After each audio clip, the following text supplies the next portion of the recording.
तो बच्चों शुरू करते हैं आज की क्लास।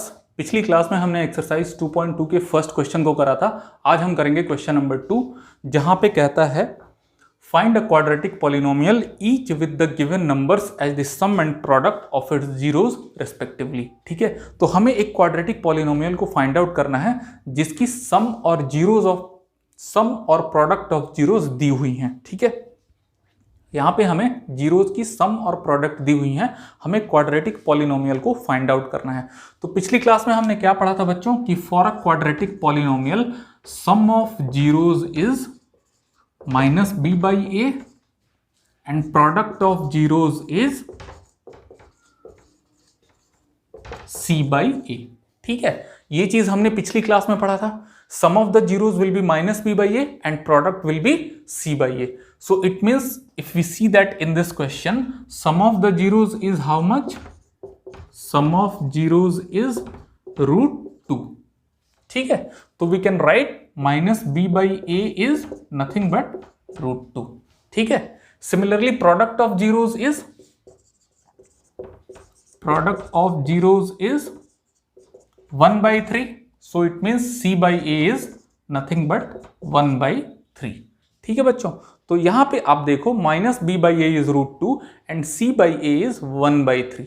तो ऐसे क्वेश्चंस में बच्चों हमें क्या करना होता है, हमें डिनोमिनेटर दोनों का सेम करना होता है। ठीक है, तो यहां पे अगर 3 है तो यहां भी हम 3 लगाएंगे।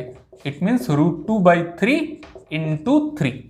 ठीक है, अगर डिनोमिनेटर में 3 डालेंगे तो न्यूमरेटर में भी 3 से मल्टीप्लाई करना होगा। ठीक है, so that this two will cancel each other and it will become root 2। तो हमें माइनस बी बाई ए क्या मिला, 3 रूट 2 बाई 3 और सी बाई ए क्या मिला, 1 बाई 3। ठीक है, आप ध्यान से देखिए यहां पे minus B by a is 3 root 2 by 3 now and c by a is 1 by 3। तो यहां से हम लिख सकते हैं बच्चों a is nothing but 3, b is 3 root, I'm sorry, b is minus 3 root 2 and c is 1. ठीक है, if we compare these values we can find out that a is 3, b is 3 root 2 and c is 1. ठीक है, तो बच्चों हमारी एक quadratic polynomial जिसके हमें कोफिशिएंट्स भी अब पता हो चुके हैं। एक क्वाड्रेटिक पॉलिनोमियल की स्टैंडर्ड फॉर्म क्या होती है, ax square plus bx plus c। ठीक है, एक क्वाड्रेटिक पॉलिनोमियल की स्टैंडर्ड फॉर्म होती है ax square plus bx plus c। हमें a b c तीनों की वैल्यूज मिल गई हैं, तो यहां पे क्वाड्रेटिक पॉलिनोमियल क्या हुआ, 3x square minus 3 root 2x plus 1। ठीक है, ax square plus bx plus c। So this is the required quadratic polynomial. ठीक है, तो इस तरह के क्वेश्चंस को बच्चों हमें ऐसे ही करना है। अब बढ़ते हैं आगे अपने एक्सरसाइज 2.3 की तरफ। 2 को आज हम बात करेंगे एक्सरसाइज 2.3 की। ठीक है, तो इससे पहले हम जानते हैं एक डिवीजन एल्गोरिथम के बारे में। ठीक है, आज जिस टॉपिक के बारे में हम पढ़ाई कर रहे हैं वो है डिवीजन एल्गोरिथम। बच्चों आपने बचपन से ये चीज पढ़ा होगा कि dividend is equal to divisor into quotient plus remainder. ठीक है, ये चीज तो हम बचपन से पढ़ते आ रहे हैं। ठीक है, जब भी हम एक डिवीजन परफॉर्म करते हैं तो हाउ डू वी चेक कि dividend is equal to divisor into quotient plus remainder. ठीक है, हम बचपन से ये चीज पढ़ते आ रहे हैं। यही चीज पॉलिनोमियल के डिवीजन में भी लागू होती है। यहां भी जब हम किसी हायर डिग्री की पॉलिनोमियल को उसके लोअर डिग्री के पॉलिनोमियल से डिवाइड करते हैं तो हमें ये कंडीशन सेटिस्फाइड मिलनी चाहिए, divisor into quotient plus remainder is equal to dividend. ठीक है, अब हम इसको देखते हैं एक एग्जाम्पल के थ्रू। ठीक है, तो बच्चों हमारे पास यहां पर एक एग्जाम्पल है जहां क्वेश्चन नंबर 2 के फर्स्ट पार्ट में हमें क्वेश्चन में कहा जाता है कि check whether the first polynomial is a factor of the second polynomial by dividing second polynomial with first polynomial. ठीक है, हमें यह बताना है कि ये पहली वाली पॉलिनोमियल इसकी फैक्टर है या नहीं।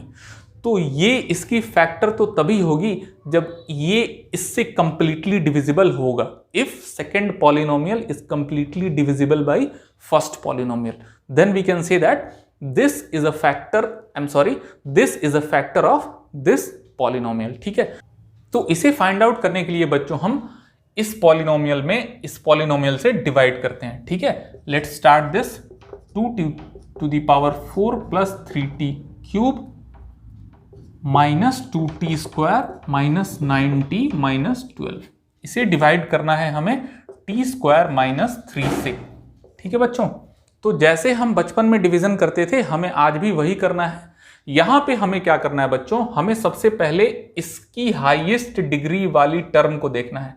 तो यहां पे वो हाईएस्ट डिग्री वाली टर्म क्या है बच्चों, 2t टू द पावर 4, और हमें डिवाइड किससे करना है, t स्क्वायर माइनस 3 से। तो हमें इस टर्म में ऐसे मल्टीप्लाई करना है कि हमें ये हाईएस्ट डिग्री वाली टर्म ही मिले। तो अब हम क्या करेंगे बच्चों, यहां पे मेरी हाईएस्ट डिग्री वाली जो टर्म है 2t टू द पावर 4, इसमें इस टर्म से ऐसे मल्टीप्लाई करेंगे so that we get here 2t to the power 4। इसके लिए हम मल्टीप्लाई करेंगे 2t से। ठीक है, so this will become 2t to the power 4, और फिर यहां बचेगी माइनस 6t स्क्वायर। ठीक है, माइनस 6t स्क्वायर। ठीक है, हमने किससे मल्टीप्लाई करा, 2t स्क्वायर से। क्यों, क्योंकि हमें यहां चाहिए था 2t to the power 4। Highest degree वाली टर्म को हमेशा हमें देखना है। ठीक है, अब इसे सब्ट्रैक्ट कर देंगे जैसा कि हम करते हैं। तो ये 0 हो जाएगी और ये प्लस हो जाएगा, तो यहां हो जाएगा 4t स्क्वायर, ये हो जाएगा 3t cube minus 9t minus 12। ठीक है, अब क्या करेंगे बच्चों, यहां पे मेरी हाईएस्ट पावर वाली टर्म क्या है, 3t क्यूब। तो हमें क्या मल्टीप्लाई करना होगा, 3t से प्लस 3t। तो यहां क्या मिलेगा, 3t क्यूब, और क्या मिलेगा, माइनस 9t माइनस 9t। ठीक है, सेम टर्म, सेम पावर वाली टर्म को हम सेम पावर वाली टर्म के साथ ही लिखेंगे, स्क्वायर को स्क्वायर के सामने ही लिखेंगे। ठीक है, t को t के सामने लिखेंगे। सो ये दोनों तो 0 हो जाएंगी, और क्या बचेगा, 4t स्क्वायर माइनस 12। ठीक है, अब किससे मल्टीप्लाई करेंगे बच्चों, हम 4 से मल्टीप्लाई करेंगे। ठीक है, सो प्लस 4, तो ये क्या हो जाएगा, 4t स्क्वायर एंड माइनस 12। ठीक है, सो ये फिर से हो जाएगा 0, यानी कि हमारी डिवीजन यहां पे पूरी हो जाती है। तो हमें क्वोशिएंट क्या मिला बच्चों, 2t square plus 3t plus 4, और क्योंकि रिमाइंडर 0 है, so this term is completely divisible by this term, therefore this is a factor of this. ठीक है, so it means first polynomial is a factor of second polynomial. इस तरह से हम verify कर सकते हैं बच्चों। ठीक है, तो अभी तक मैंने आपको क्या बताया डिवीजन एल्गोरिथम में, first thing is dividend is equal to divisor into quotient plus remainder. दूसरी चीज क्या है, कभी भी एक हायर डिग्री वाले पॉलिनोमियल में हम एक लोअर डिग्री वाले पॉलिनोमियल से ही डिवाइड कर सकते हैं। यानी कि यहां पे अगर 2t to the power 4 highest power है, तो डिवाइजर में हाईएस्ट पावर हमेशा 4 या उससे कम ही होनी चाहिए। ठीक है, उससे ज्यादा नहीं हो सकती है। और डिवीजन परफॉर्म करने के बाद हमें रिमाइंडर या तो 0 मिलनी चाहिए, या फिर एक ऐसी टर्म मिलनी चाहिए जिसकी डिग्री डिवाइजर की डिग्री से कम हो। ठीक है, ये हो गई। और बच्चों, आपको किसी भी क्वेश्चन में अगर ये कहा जाता है कि please prove it with division algorithm और verify this with using division algorithm, तो आपको कुछ नहीं करना है, आपको बस लिखना है dividend is equal to divisor into quotient plus remainder. ठीक है, और फिर आपको डिवाइजर इनटू क्वोशिएंट मल्टीप्लाई करके ये वाली टर्म ला देनी है। अगर दोनों टर्म सेम हो जाती हैं, यानी कि डिविडेंड इज इक्वल टू आपको divisor into quotient plus remainder मिल जाता है, it means the division algorithm is verified. ठीक है, आपने कुछ नहीं करना है, बस इस टर्म में इससे मल्टीप्लाई करके इसे ऐड कर देना है। अगर ये वाली टर्म मिल जाती है, it means division algorithm is verified. ठीक है,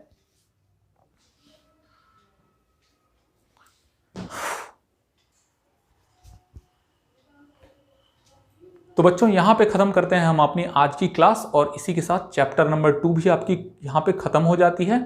अगर आपको ये वीडियो अच्छा लगा तो प्लीज़ इसे अपने फ्रेंड्स और क्लोज वंस में ज़रूर शेयर करें, वीडियो को लाइक करें, और जो भी लोग चैनल पे नए हैं आप प्लीज़ चैनल को सब्सक्राइब करें।